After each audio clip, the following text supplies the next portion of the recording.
أفلا يتدبرون القرآن. Ada tanggapan yang lain? Bismillahirrahmanirrahim. Wa yauma yunfahu fis suri fafazi'a man fis samawati wa man fil ard illa man sya Allah wa kulun atauhu zahirin. Dan ingatlah hari ketika ditiup sangkakala, maka terkejutlah segala yang di langit dan segala yang di bumi, kecuali yang siapa dikehendaki Allah. Dan semua mereka datang menghadapnya dengan merendahkan diri. Ada tafsir yang bisa dijelaskan, Osman? Ini ada tafsir wajiz, ada tafsir tahlili. Tafsir wajiznya, dan ingatlah serta ingatkanlah umatmu wahai Nabi Muhammad pada hari ketika sangkakala ditiup oleh malaikat Israfil atas izin Allah. Maka terkejutlah siapa dan apa yang ada di langit dan apa yang ada di bumi oleh dahsyatnya suara sangkakala tersebut, kecuali siapa dan apa yang dikehendaki Allah untuk dimuliakan. Dan semua mereka datang menghadapnya dengan merendahkan diri dan dalam keadaan hina. Pada ayat ini Allah menggambarkan peristiwa kiamat secara khusus, yaitu pada hari peniupan sangkakala oleh malaikat Israfil. Segala yang ada di langit dan di bumi terkejut kecuali malaikat Jibril, Mikail, Israfil, Israel, dan orang-orang yang beriman. Tiupan sangkakala itu terjadi dua kali. Tiupan pertama yang diberi nama nafkhah as-saq, menyebabkan matinya semua makhluk selain mereka yang dikecualikan. Kemudian dengan tiupan kedua mereka semuanya akan dibangkitkan dari kubur mereka masing-masing. Sebagaimana dalam firman-Nya, dan sangkakala pun ditiup, maka matilah semua makhluk yang di langit dan di bumi kecuali mereka yang dikehendaki Allah.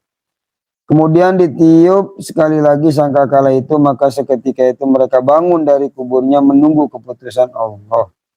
Tiupan yang kedua ini diberi nama nafkhah al-ba'ts, artinya tiupan kebangkitan.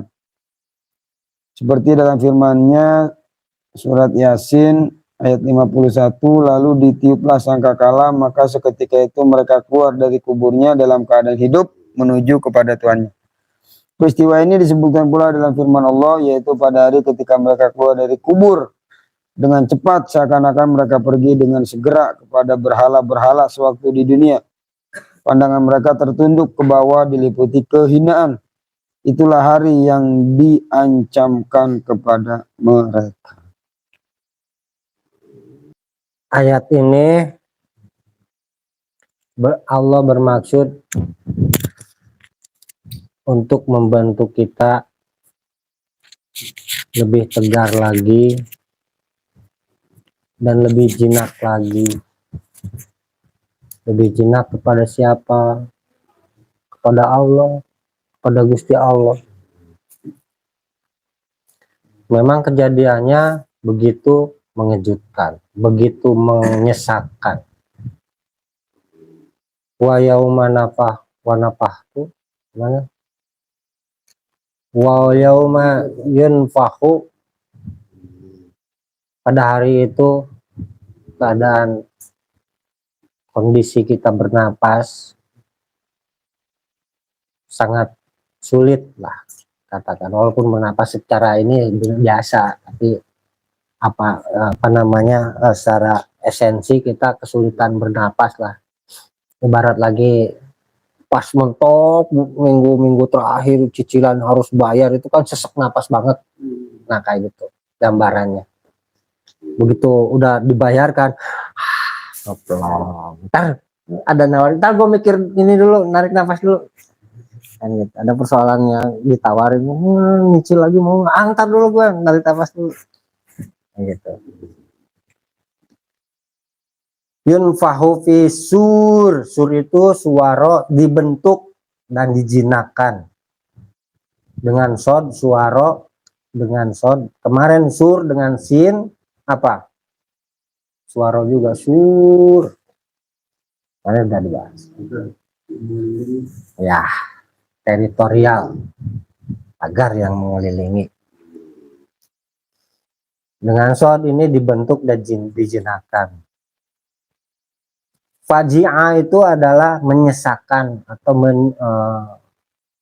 menyulitkan, atau ya tadilah bagaimana keadaan Pak seperti itu. Tetapi yakin di sana akan terbentuk sesuatu di dalam diri keluarga. Entah dikuatkan bagian apanya. Dan lebih dijinakan lagi kepada kepatuhannya kepada Gusti Allah. Karena sur di sana dengan shod maksudnya itu adalah begitu, dibentuk dan dijinakan. Terus apa lagi yang perlu saya garis bawahi? Man fis samawati wa man fil ardi, ya sudah kita tahulah. Mungkin ada hubungannya dengan nanti apa surat Jumu'ah kan ayat 1 ya. Ma fis samawati wa ma fil ardi malikil Kudus Ajijil Hakim, atau surat Al-Hasr juga sama. Itu. Jadi kita harus mengenal juga itu yang namanya Maliki, Kudus, Aziz, Hakim. Terus surat Al-Hasr apa? Banyak kan? Seperti itu. Artinya intinya kita juga harus mengenal yang nama-nama Asmaul Husna, nama-nama baik, nama-nama Allah. Seperti itu. Pembentukan kita itu di sana. Pembentukan seorang manusia, seorang hamba itu dengan kita dapat mengenal nama-nama Allah. Sehingga kita menjadi jinnah. Terakhir di bawah itu dakhirin itu adalah merasa rendah, merasa kecil.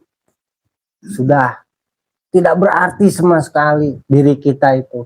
Tanpa adanya pertolongan Allah, tanpa adanya apa? Pertolongan. Gitu.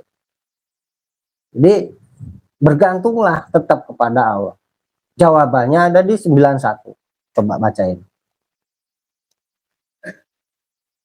Bismillahirrahmanirrahim. Innama umirtu an a'budu rabba hadhil baldah alladzi harramaha wa lahu kullu syai'in wa umirtu an akuna minal muslimin. Aku hanya diperintahkan untuk menyembah Tuhan negeri ini atau Mekah yang telah menjadikannya suci dan kepunyaannya lah segala sesuatu. Dan aku diperintahkan agar aku termasuk orang-orang yang berserah diri. Gitu. Ada yang lebih spesifik tentang baldah tuh, baldatun thayyibatun tuh di dalam diri kita, negeri kita sendiri, yang dimana disebut ada ketentraman, kesejahteraan, kemakmuran, kenyamanan. Ketika kapan?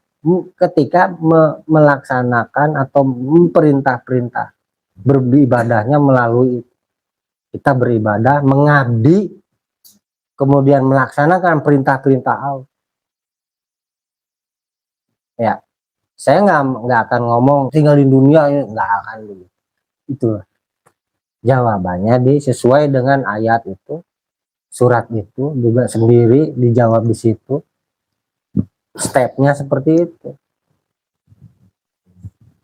Yang perlu di awal untuk menentukan sikap kita itu ketika ayat ini kejadian itu sudah berlangsung atau belum. Pertama itu. Jadi itu yang akan menjadi pembuka bagaimana cara kita menyikapinya sehingga bisa menyerap pesan apa yang sedang disampaikan melalui ayat tersebut. Karena kalau diawali yang tadi persis apa yang udah dijelaskan secara detail per kata, secara akar kata di suratnya, di ayatnya, itu udah detail. Cuman kalau misalkan kita mempunyai keterbatasan itu. Maka awalnya adalah ketika di kalimat pertama ini jelas bahwa ada kejadian peristiwa yang kita dengar, mungkin kita rasakan dengan perasaan yang terkejut. Dan dari isinya pun seakan-akan ada dua pilihan. Menentukan sikap kita itu ada dua pilihan. Nah, di akhirnya ini sebenarnya pilihan yang harus kita ambil, kita sikapi, yaitu merendahkan diri. Maksudnya dengan kejadian peristiwa yang kita alami ini, sebenarnya udah dikasih kuncinya gitu. Apapun itu gitu kan. Ini permasalahan kan kita seakan-akan harus memilih mana gitu kan. Mau milih langit atau milih bumi. Yang sebenarnya dua-duanya nggak bisa kita pilih, nggak bisa condong kemana. Karena kita ini bagian di antaranya, di antara langit dan bumi. Nah itulah posisi kita sebenarnya tuh di tengah-tengah. Jadi bagaimana cara kita menyikapin supaya ketika kita melaksanakan kegiatan yang lebih condong kepada akhirat, itu bisa sejalan dengan apa yang kegiatan-kegiatan yang secara bersifat duniawi. Nah, sebenarnya bisa diraih dua-duanya, yaitu dengan niat awal. Sederhananya beginilah. Ketika kita sampai pada waktu yang telah dijanjikan untuk berkumpul bersilaturahmi di dalam suatu majelis yang kita ketahui bahwa kita seakan-akan berusaha melaksanakan perintah yang mendekatkan diri kepada Gusti Allah. Sedangkan ini ada keluarga yang di belakang, yang ibaratnya dunia lah secara sederhananya. Nah, untuk mendapatkan dua-duanya itu adalah supaya kita nggak condong kemana-mana, nggak milih akhirat atau nggak milih dunia, milih yang tengah-tengah. Yaitu pertama, kesepakatan awal itu yang harus dipegang. Berarti berangkatlah ngaji dengan niat semoga apa yang kita laksanakan itu menjadi cukang lantaran selesainya permasalahan kita yang sedang kita hadapi. Jadi ada roja di situ, ada harapan kepada Gusti Allah. Jadi kita tidak menghilangkan bahwa kita memang butuh pertolongan dan kita sadar diri kita sendiri itu belum mempunyai kesanggupan untuk menyelesaikan itu. Karena ketika mencoba kan pusing. Benar kan? Pusing kita.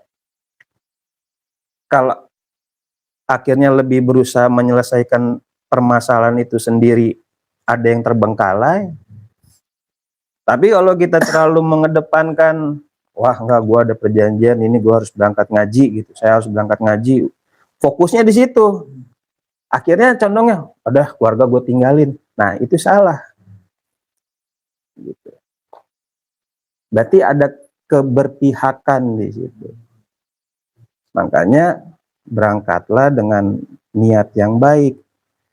Ya Allah, saya berangkat dengan perjanjian yang sudah disepakati, namun saya mempunyai permasalahan itu, semoga perjalanan saya menjadi cukang lantaran, diselesaikannya dengan rahmat-Mu gitu. Kan ada harapan kita di situ kan. Walaupun dipandang manusia tuh, wah tuh ninggalin keluarga gitu kan. Tapi kan niat cukup kita yang tahu. Nah itulah yang berusaha ditumbuhkan. Yang saya tangkap menerjemahkan secara maknawi lah gitu ketika itu dibacakan. Oh iya, ada kerendahan diri di situ yang harus kita jaga gitu. Dan benar-benar harus dicermatin lah, diteliti lah secara sederhananya gitu. Tapi secara penjelasan mendetailnya tadi udah dijelaskan sama Om Irwan. Nah itu kadang yang sering saya pakai gitu. Saya mau berangkat ngaji, anak sakit. Saya niatnya begitu. Tapi meminta keridhaan orang yang di rumah dulu. Gitu. Berangkat ngaji ya semoga dengan berangkat ini nanti besok udah pada sembuh. Gitu. Insya Allah yakin gitu. Ya kalau mereka antara ridho dan nggak ridho ya kan urusan hati masing-masing lah. Tapi ada sesuatu yang tetap kita jaga gitu. Kita berangkat ya Allah semoga ini jadi tukang lantaran lah. Dan insya Allah kita nggak bergantung pada amal, tapi kita bergantung pada harapan gitu, keyakinan bahwa Gusti Allah Maha segala-galanya. Dan alhamdulillah dengan beberapa kejadian hampir semuanya terbukti nyata dan jelas ketika berangkat. Besoknya dikonfirmasi gimana anak, alhamdulillah udah mendingan gitu, walaupun masih panas tapi udah mendingan. Itu ada kabar yang seakan-akan tuh dua-duanya tuh terangkul gitu. Kita menepati janji, tapi keadaan di rumah juga terselesaikan gitu. Nah hal-hal seperti itu yang terus kalau bisa tuh kita jaga gitu harapan itu. Jangan sampai kita juga berangkat selonong boy, udah aku pokoknya ngaji gitu, keluarga tinggalin gitu. Ya nggak gitu juga lah gitu. Salah kalau kayak begitu gitu. Makanya di antara langit dan bumi itu kita tuh ada di tengah-tengahnya. Yang disebut bainahuma itu sering banget di beberapa ayat gitu. Yang saya tangkap pesannya bahwa kita tuh akan selalu berada di posisi di antaranya, di tengah-tengah. Ya, mudah-mudahan apa yang saya sampaikan ini bisa bermanfaat. Kalaupun salah ya mohon dimaafkan, kekhilafan. Bismillahirrahmanirrahim. Assalamualaikum warahmatullahi wabarakatuh. Waalaikumsalam warahmatullahi wabarakatuh.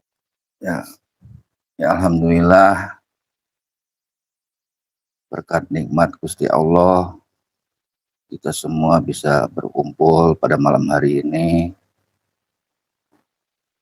sebagai bentuk rasa syukur kita. Rasa syukur itu kan perlu kita wujudkan.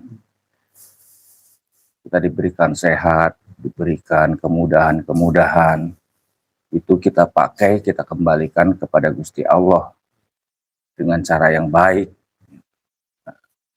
Datang hadir pada malam hari ini adalah sebagai bentuk wujud dari rasa syukur itu tadi. Juga salam dan salawat semoga Allah limpah curahkan ke hadirat junjungan kita yaitu Nabi besar Muhammad SAW, kepada keluarganya, para sahabatnya, para pengikutnya, dan mudah-mudahan kita semua di pertempatan ini mendapatkan syafaat beliau di yaumil akhir kelak. Amin. Amin. Jadi itulah manfaat kita saling bersilaturahmi, saling diikatkan tidak dipisah-pisahkan lah gitu kan. Jadi kelihatan timbul dari manfaat silaturahmi ini apabila ada satu ikhwan yang nggak nongol, cobalah tengok gitu kan. Siapa tahu dia punya ada sesuatu yang dialami mungkin atau kurang sehat atau keadaannya ternyata betul gitu. Jadi terkait tadi ayat surat An-Naml ayat 87, kalau dari tafsir tadi dari Pak Ustadz itu mengatakan ya nanti kejadiannya nunggu hari kiamat dulu ditiup sangkakala, jauh kan. Ternyata ayat itu berlaku bagi kita sekarang gitu. Waktu keyakinan kita 100%, wah itu luar biasa kita bergejolak, ya kan? Kayaknya kita bisa mengeluarkan sumpah serapah karena kita punya keyakinan penuh gua akan mengabdi kepada majelis, karena kita punya keyakinan gitu. Wah, gejolak-gejolak itu kita respon lah dengan gejolak juga gitu. Tapi harus kita ingat ada sangkakala yang ditiupkan gitu. Nggak tahu kapan kita. Giliran sangkakala itu ditiupkan, maka langit dan bumi terguncang. Artinya kita melaksanakan ibadah. Ibadah itu kan untuk langit kan. Gamang, bumi, ya keluarga kita, ekonomi kita. Gamang juga, terguncang semuanya. Gitu. Nah, kita ingat waktu kita itu, untuk mengerem lah hal-hal itu. Ya kan, waktu kita bergejolak itu, kita tahan, kita hemat-hemat, irit-irit. Karena kita tahu nanti nih, bakal ada sangkakala yang ditiupkan. Sehingga terguncanglah keduanya. Dan kita yang berada di tengah-tengah ini pun gamang. Ya kan? Kita mau ibadah. Terbayang terus, gak enak. Kita ngikutin keluarga juga, serba salah. Nah, kan? Tapi di sini ada dikasih solusi sama Gusti Allah. Jangan dilawan tadi. Datanglah merendah. Nah, pakailah alat-alat itu sebagai alat. Ya, tadi kayak yang Bani untuk mengusikannya itu. Makanya ikutin terus. Datang kepada Gusti Allah tadi. Ya Allah, ini ibadah saya pakai ini. Mudah-mudahan dapat menetralkan atau mengembalikan keadaan semula yang tadinya tenang, bergejolak. Karena saya melakukan ini, mudah-mudahan kembali menjadi tenang. Itu yang alat-alat fungsi alat itu yang harus dipahami. Datangin sholat, ya kan? Datangin tempat pengajian. Makanya saya bilang kalau umpamanya ada masalah, sini kan punya wadah ini. Kita solusikan bareng-bareng, jangan dipendam sendiri. Umpamanya punya masalah, gua ngilang nih, gua punya masalah. Nggak bakalan selesai, Pak. Kita manfaatkan wadah ini. Makanya cobalah berani berbicara, ada apa? Om, saya punya masalah begini-begini. Silakan, bukan masalah curhat, bukan. Siapa tahu ada ikhwan yang dapat membantu. Jadi manfaatnya seperti kayak gitu. Lain kalau kita telan sendiri, nggak bakalan selesai, Pak. Ya kan? Malah tambah berat itu masalah yang dihadapi. Gitu. Coba kita datengin manfaat tempat ini. Makanya saya bilang, coba cari manfaat dari pengajian ini apa. Kalau sudah merasakan bisa manfaatnya, udah otomatis nggak bakalan disuruh, nggak diajak, karena kita sudah bisa merasakan. Gitu. Jadi bukan apa ya, paksaan-paksaan bukan, tapi sudah kita tahu fungsi dari kita melaksanakan ngaji. Oh, ternyata saya dapatnya ini. Saya melaksanakan sholat. Oh, ini fungsinya. Saya melaksanakan puasa, untuk ini. Nah, karena sudah tahu fungsi-fungsinya, apabila ada nanti sangkakala ditiupkan, pakai itu alat-alat itu, pergunakan. Dengan cari cara merendahkan diri. Bukan dengan cara melawan ya, melawan keadaan. Kita nggak bakalan sanggup melawan itu kok. Gitu. Nggak bakalan sanggup. Karena kita sendiri kan diuji. Apapun keyakinan kita, keyakinan yang di dalam kita itu akan diuji. 100% keyakinan kita diujinya dengan mungkin ya 120%. Ya kan? Bahkan melebihi dari keyakinan kita. Makanya waktu kita punya keyakinan, waktu bergejolak di dalam itu, kita rem, kita coba, kita sebisa mungkin tidak kita keluarkan lah gejolak-gejolak. Karena kita ya tahu, giliran barangnya datang loh, kelabakan lu bakalan. Ya kan? Nah itu. Mungkin itulah salah satu solusi yang bisa saya kasih. Jadi pesannya adalah jangan ditelan sendiri. Kita punya saudara, kita punya tempat. Apabila kita punya kedatangan tamu itu tadi, kita bisa sharing, bantu. Siapa tahu bisa terpecahkan atau bisa diringankan. Tadi juga dikasih sama solusi dari Kang Bani juga, manfaatkan alat itu. Ya kan, berniagalah dengan Gusti Allah. Berniaga itu kan berarti harus ada lawannya. Ya, itu. Jadi, ya Allah, saya jalan ke pengajian, mudah-mudahan pengajian ini dapat menetralkan yang tadinya tenang, bergejolak, kembali menjadi tenang. Nah, nanti bener nggak di buktinya, hasilnya, ternyata, oh iya ya, gua ngaji. Nah, itu nanti jadi timbul keyakinan-keyakinan baru untuk terus tetap semangat. Ya. Keyakinan itu nanti akan dipakai terus gitu. Ya, mungkin itulah tips sedikit dari saya. Mudah-mudahan bermanfaat. Saya tutup, wabillahi taufiq wal hidayah. Assalamualaikum warahmatullahi wabarakatuh. Ini ada dari Umir suruh baca surat An-Naml ayat 86. Bismillahirrahmanirrahim. Alam yarau anna ja'alna laila liyaskunu fih wan nahara mubsira. Inna fi dzalika laayatil liqaumi yu'minun. Apakah mereka tidak merhatikan bahwa sungguhnya kami telah menjadikan malam agar mereka beristirahat padanya dan siang yang menerangi. Sungguhnya pada yang demikian itu terdapat tanda-tanda kekuasaan Allah bagi orang-orang yang beriman. Kemarin kita bahas tentang malam di episode sebelumnya. Sesi kita ngaji sebelumnya itu bahas tentang malam. Di sini juga ada hubungannya dengan ayat yang di random, yang dibaca secara acak oleh Pak Toto. Kemudian kejadiannya seperti itu, peristiwanya seperti itu. Maka gunakan malam itu untuk meredakan ketegangan yang dialami. Dengan cara apa? Kemarin juga di sesi yang kemarin kita dengan cara kita datang bertahajud pada Allah. Salat malam, termasuk kita juga di sini sedang melaksanakan salat malam. Selalu menghubungkan diri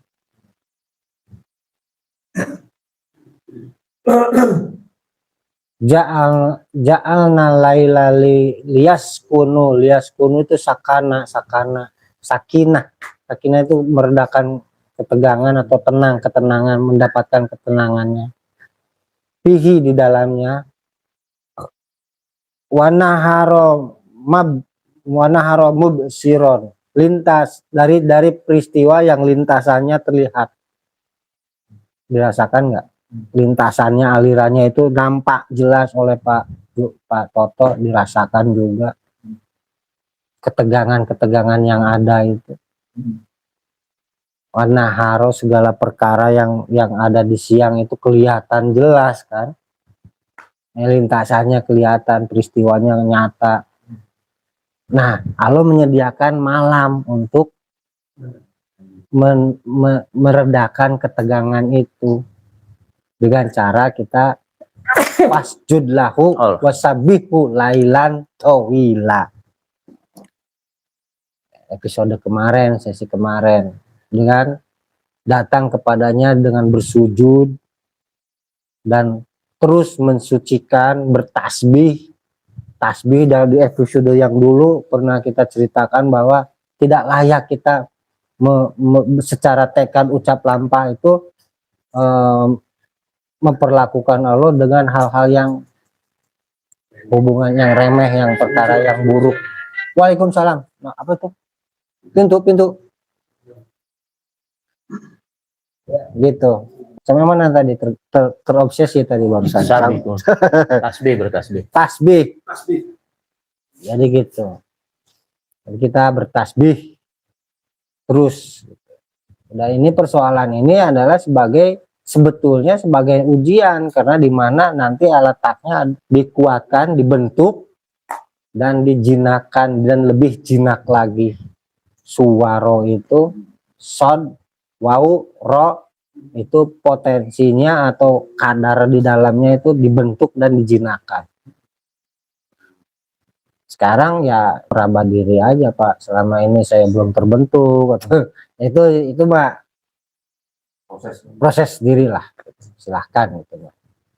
Kuatkan dulu itu yang namanya wadahnya, jangan sampai kita terpengaruh dari luar, karena kita sedang berusaha membersihkan diri. Bergaul boleh, tapi pengaruhnya itu harus kita lebih teliti memperhatikan, disaring benar-benar dalam pergaulan itu. Nah, ini ayat, kembali ke ayat ini, inna fi dalika li ayatin likulil liqaumin yu'minun, liqaumi yu'minun. Sebenarnya peristiwa itu untuk menguji keimanan. Ini adalah tanda-tanda ayat, tanda-tanda kebesaran Allah bagi orang yang beriman. Sing kuat-kuat. Ya kembali mungkin secara langkahnya ya ini yang harus dilaksanakan di awal. Sebenarnya yang diceritakan langkahnya di awal, tapi persoalannya di ayat ke-87-nya. Alam yaro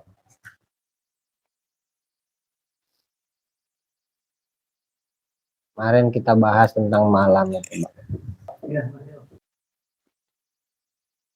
Tapi poinnya udah kira-kira. Yang lain ada? Jadi saya tambahin dia dikit ya. Sok. Bismillahirrahmanirrahim. Assalamualaikum warahmatullahi wabarakatuh. Kemarin sempat ada bahasa apa saya udah terlalu percaya diri ngelepas gitu. Karena kejadiannya berulang terus. Ya kita nggak tahu ketika posisi istiqomah 3 malam itu ada niatan apa. Karena kita dikasih kebijaksanaan lah, rukhsah. Kalau nggak malam Jumat, malam Sabtu, ya kalau nggak malam Minggu. Kalau dijelasin kemarin sempat yubai Allah di atas. Itu agak ngeri-ngeri sedap. Jadi ada bahasa nggak begini-begini aja kok. Kita beriman itu nggak dikatakan beriman sebelum aku uji seperti itu.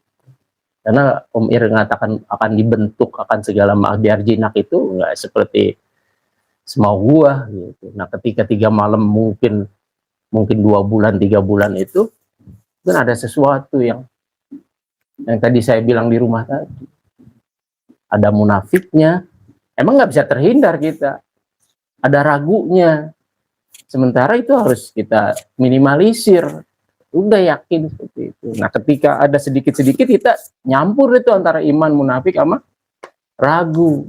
Gue udah 3 malam nih 4 bulan masih begini aja. Sebenarnya garansi ada UIR ada 4, ekonominya, pergaulannya, semuanya meningkat. Tapi itu kan nggak diraih seinstan apa yang kita dengar. Seperti itu. Nah tadi garis bawahi bahwa kita akan dibentuk yang lebih jinak lagi itu seperti apa kita nggak bisa kita jelasin. Karena ada sesuatu setelah tahu itu bismillah, ya harus diikutin. Sekalipun itu engap, jelek. Apaan ya PPAI? Kok ngaji bayar? Itu jeleknya gede. Karena kita berkorban ketika apa bahasanya? Lapang siapapun bisa toh. Tapi ketika tadi tuh malam yang kata cerita itu agak sulit kalau bukan. Nah tadi harus dikomunikasikan. Contohnya saya tadi nih, karena uang kemarin dibawa ke Pekalongan, saya nggak jadi, mah bapak belum bayar ini. Sempat ada bargaining, saya jelasin, ini ayatnya. Barang siapa yang pelit sama diri sendiri, bahwa ya siapa yang memberi buat diri sendiri. Udah, ces, adem lagi. Nggak ada yang berani lawan ayat kan. Ya udah. Itu akan terlampaui, saya juga terlampaui, kelewatin. Nah di garis bawah tadi, kejinakan kita sama tadi, kebentukan kita udah sampai mana. Nggak sedikit lah Bang Aris sudah tahunan, mungkin saya baru kemarin juga dia berasa. Nah kejadian yang main kartu itu pernah saya alami. Cuman saya waktu itu dikerbutin orang, Pak Juarsa gimana? Saya udah di sini, anak kita ini khawatir karena sini ada narkoba, judi segala macam. Ayo kita harus bergerak. Kita kan punya kelompok meja merah seperti itu. Nggak bisa, saya bilang. Kita serahin aja yang berwajib. Nggak bisa, kita nggak ada wewenang seperti itu. Ya udah, dia udah ngumpul kita. Besoknya bener, polisi ngerebek sebelah saya. Ya udah, ternyata bener Pak. Bukan saya yang bener, emang Allah maunya begitu.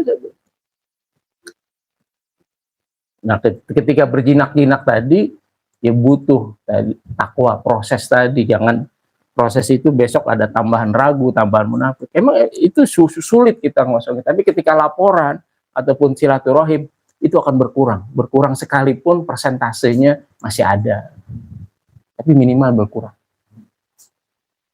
Ada gesekan terus lah. Jadi ada hiburan dari kita dikuatkan lagi, sampai bahasa jangan ikut campur kata Allah. Sekalipun bahasa ya Allah gue harus ngapain lagi sih, ya ngomong. Ya itu terjadi. Itu ya mudah-mudahan insya Allah dengan mungkin malam Jumat, malam Sabtu atau malam Minggu aja, yang 2 malam mungkin ngeberesin itu. Di awal tadi Om Ir kan membuka tentang Gusti Allah tadi. Jadi kita di dalam perjalanan itu kita harus mengenal Gusti Allah. Mengenalnya itu bagaimana, bukan Gusti Allah tuh ngancik kepada diri kita, bukan itu ya, sebagaimana yang di luar mungkin digembor-gemborkan itu kan digambarkan bahwa Gusti Allah tuh merasuk kepada kita. Padahal kita tahu ayatnya itu Gusti Allah itu tidak bisa digapai dengan akal tadi kan. Tapi kita disuruh untuk mengenal. Bagaimana mengenalnya? Kita butuh alat. Makanya saya bilang, gunakan pengajian ini sebagai alat untuk mengenal Gusti Allah. Jadi, tadi kita punya gambaran bahwa Gusti Allah itu tidak ada samanya dengan apa-apa. Nah, karena kita berpatokan itu, nah alat ini kita gunakan, kita teliti, kita melangkah dari rumah ke pengajian ini masih ada persamaannya atau tidak.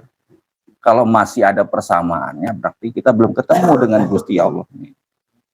Tapi kalau sebisa mungkin nanti ya berlapis-lapis lah, bersap-sapkan prosesnya itu. Sampai ada yang kasar, tambah lagi halus. Nanti insya Allah nanti ketemu. Jadi ya inilah belajarnya dari situ sebenarnya gitu. Jadi bukan gimana gitu. Dari langkah kita coba kita perhatikan gitu kan, karena ya kita tuh sudah bukan lagi pencari ilmu, tapi sudah menerapkan. Nah, kita terapkan itu. Coba kita perhatikan bahwa langkah kita dari rumah ke pertempatan ini, berapa ilmu yang kita pakai. Ya kan? Ilmu sabar, ilmu yakin, Meringankan tubuh. Coba perhatikan. Ya kan? Kita pelajari itu. Oh iya, gue pakein. Sapi angin. Iya kan? Ilmu silat, ilmu perang. Wah, Semuanya dipakai. Selepet. Nah,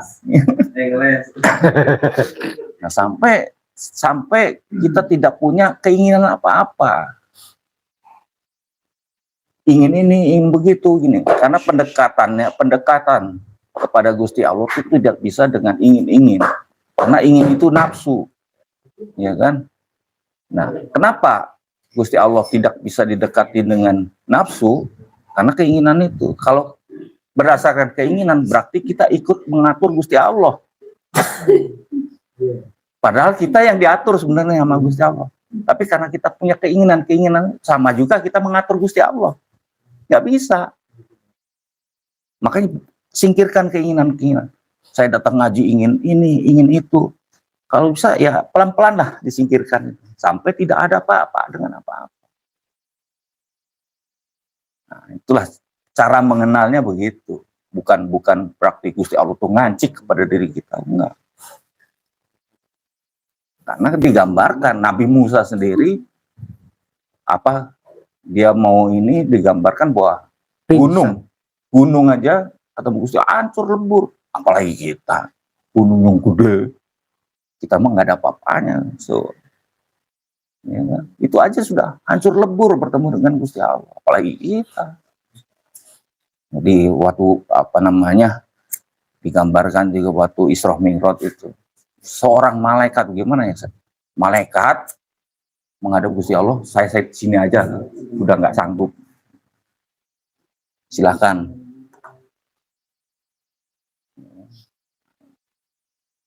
Jadi jangan digambarkan bahwa Gusti Allah tuh ngancur, terlalu ini. Tapi kita pendekatannya untuk mengenalnya dari situ. Kita butuh alat untuk mengenalnya. Yaitu kita pakai itu. Gitu. Gunakan tadi ibaratnya gunaan malam sebagai alat media untuk beristirahat dengan merendahkan diri. Saya kutip, kita tidak tega bila melihat seorang anak yang nangis.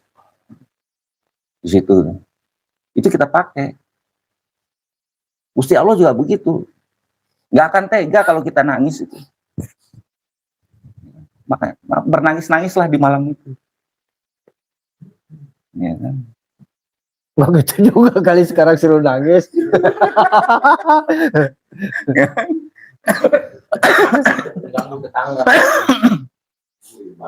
Iya.